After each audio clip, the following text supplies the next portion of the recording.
Fala galera, beleza? Kalel aqui para a gente resolver uma questãozinha aqui do simulado autoral da plataforma Sally, questão 86, beleza? Da prova de Ciências Humanas, ok? Sempre, galera, começando pelo comando. A matriz filosófica descrita no texto fundamenta a construção da justiça social na... Então vamos lá. Antes de tudo também, que recomendo todos vocês sempre lerem a bibliografia, ok? A descolonialidade... Calma aí, deixa eu ler essa palavra com calma. Descolonialidade, né? Porque é uma palavra bem difícil. Epistemológica na filosofia da libertação de Henri Dussel. Para a filosofia da libertação, o atual sistema mundo divide-se em um centro dominador e uma periferia explorada. Calma que eu vou explicar tudo, beleza, galera? Com calma. A tradição hegemônica criou a ideia de uma totalidade fechada, um único modelo único de pensamento e de poder que ignora tudo que é diferente. Contra esse monopólio, a filosofia latino-americana propõe olhar para a exterioridade, isto é, para a realidade das vítimas que sofrem as consequências da exclusão. Para o filósofo Henri Dussel, a verdadeira justiça, ponto-chave aqui, a verdadeira justiça não consiste apenas em incluir ou emancipar o indivíduo dentro do sistema que o oprime, mas sim em transformar as próprias estruturas desse sistema. Isto exige reconhecer a alteridade e dar protagonismo ao outro, construindo a libertação a partir de sua própria realidade. Vamos lá. Em resumo, galera, o que esse texto está querendo falar? O texto ele apresenta para nós a filosofia da libertação. O que diz essa filosofia? A filosofia da libertação parte de um pressuposto que o mundo é dividido em um centro dominador e uma periferia explorada. Isso aqui eu extraí do próprio texto, beleza? E esse centro dominador, galera, ele seria aquelas pessoas que detêm o poder, né? E a periferia explorada seria aquelas classes que são marginalizadas ao longo da história, independentemente do que você pensar. Então isso aqui é em vários aspectos, beleza, galera? Por exemplo, no contexto da colonização europeia, a gente percebe que esse centro dominador era a Europa, e essa Europa ela estava dominando, no caso, a América, né? Então, nesse caso, o centro dominador é a Europa e a periferia explorada seria a América. Da mesma forma, se existe um burguês, ele também domina o proletariado. Então, a gente percebe que a sociedade humana ela é marcada por esses contrastes, beleza? Então, ele chama esse contraste de centro dominador e periferia explorada. E aí o texto propõe que existem duas formas de combater, uma forma rasa e uma forma verdadeira, né? Eu marquei isso aqui de verde, ó. Lembrando que a forma rasa está em verde claro e eu marquei de verde escuro, que seria o combate profundo, o combate verdadeiro. O combate raso, segundo o autor, seria simplesmente incluir ou emancipar, ou seja, simplesmente mostrar para todo mundo, né, que você valoriza, que você acha bacana, enfim, mas não ser verdadeiro, ou seja, isso aqui não ser de forma verdadeira. Ou seja, isso aqui, vou até puxar aqui uma setinha, ó. Isso aqui ser de forma midiática, né? De forma muitas vezes midiática, de forma não profunda, ok? No entanto, o combate verdadeiro seria transformar as estruturas de poder. Ou seja, como o autor está dizendo, não basta que a gente simplesmente olhe para uma pessoa e exponha para todos, né, que agora você não mais está dominando ela, de que agora ela é uma pessoa, um ser humano como todos os outros, enfim, que ela tem que ser valorizada. Agora a gente precisa fazer isso alterando as próprias estruturas de poder, ou seja, alterando a realidade, alterando a percepção das pessoas sobre isso. Não é simplesmente da boca para fora, digamos assim. E isso, né, seria uma valorização autêntica.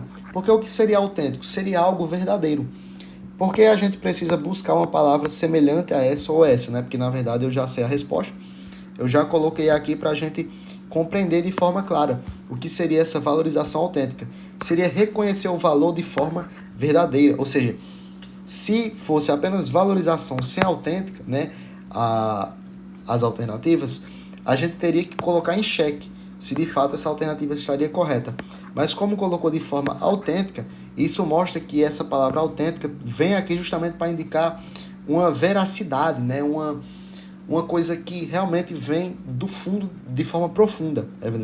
Vem para alterar a realidade de forma profunda. Vamos ver aqui as outras alternativas, galera. Aceitação dogmática das hierarquias centrais, galera, isso é justamente o contrário do que o texto propõe, né? Deixa eu ver se eu coloco aqui, ó. Contrário do que o texto propõe, né? Então é um distrator de completa fuga, não é nem de fuga, né? De aversão ao que o próprio texto diz. Você interpretou ao contrário. Reprodução ideológica das dependências históricas, mesma coisa. Isso aqui é justamente o contrário do que o texto afirma. O texto afirma que a gente tem que combater essas ideologias, né, de dependências históricas, ou seja, de uma classe subalterna dependendo de uma instituição maior, de uma instituição de poder. É justamente isso que o texto está combatendo, né? Valorização autêntica das coletividades marginalizadas é justamente o que a gente quer.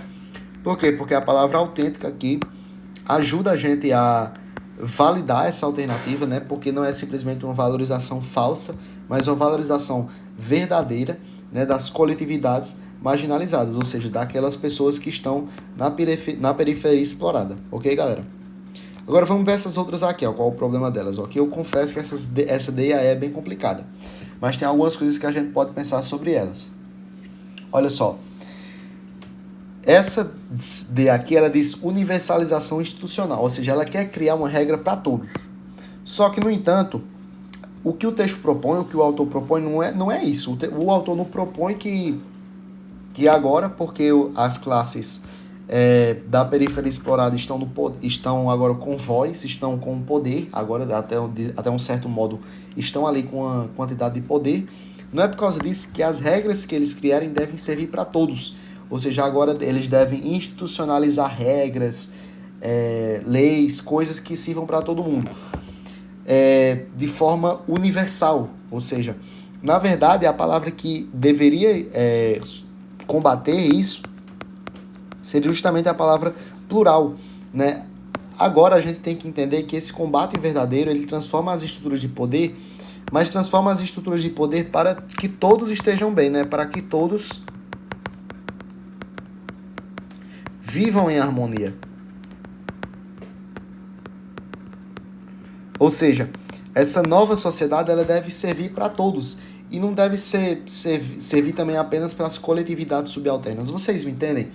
É como se essa alternativa estivesse propondo um autoritarismo. Eu sei que talvez eu esteja forçando a barra para explicar para vocês, mas é como se as coletividades subalternas agora fizessem um papel de poder que justamente substitui, né, o centro dominador. É como se agora eles ditassem todas as regras. E não é assim também que funciona. A gente tem que entender que ambos, nesse caso, irão proporcionar e elaborar regras, leis, enfim, coisas que servem para todo mundo. Só uma aguinha aqui. Institucionalização emancipatória das subjetividades subalternas. Agora, essa daqui, na minha opinião, foi a mais difícil. É a mais difícil, assim, de você desmarcar ela. Por quê? Porque ela, de fato, fala palavras bonitas, né? Ó, institucionalização emancipatória das subjetividades subalternas, que, nesse caso, subjetividades são vivências individuais, né? Vivências, né? São vivências das pessoas, né? São a forma como o indivíduo lida com a realidade. Isso é subjetividade. Então, essa alternativa, ela soa muito bonita. No entanto, uma coisa que matou ela é justamente isso aqui, ó. É porque o próprio texto, ele fala, ó, que a verdadeira justiça não consiste apenas em incluir ou emancipar. Ou seja, aqui, ó, institucionalização emancipatória. A alternativa citou uma palavra que justamente o texto ele condena. Ele diz que não basta essa emancipação, ela não é suficiente, né? Então, por isso que a gente tem que tirar aí a letra E do jogo, beleza, galera? E a gente fica com a letra C, ok? Questãozinha muito difícil, eu colocarei aqui uma questão difícil, ok, galera? Por quê? Porque ela exige uma interpretação um pouquinho profunda. No entanto, pior do que isso essas últimas alternativas, que elas são muito, assim, conflitantes, na minha opinião. Conflitantes, que eu digo, elas são muito semelhantes, na verdade, né, que eu tô querendo dizer. São detalhes que você consegue excluir elas, ok? Mas é isso aí, a gente fica com uma questão difícil, ok?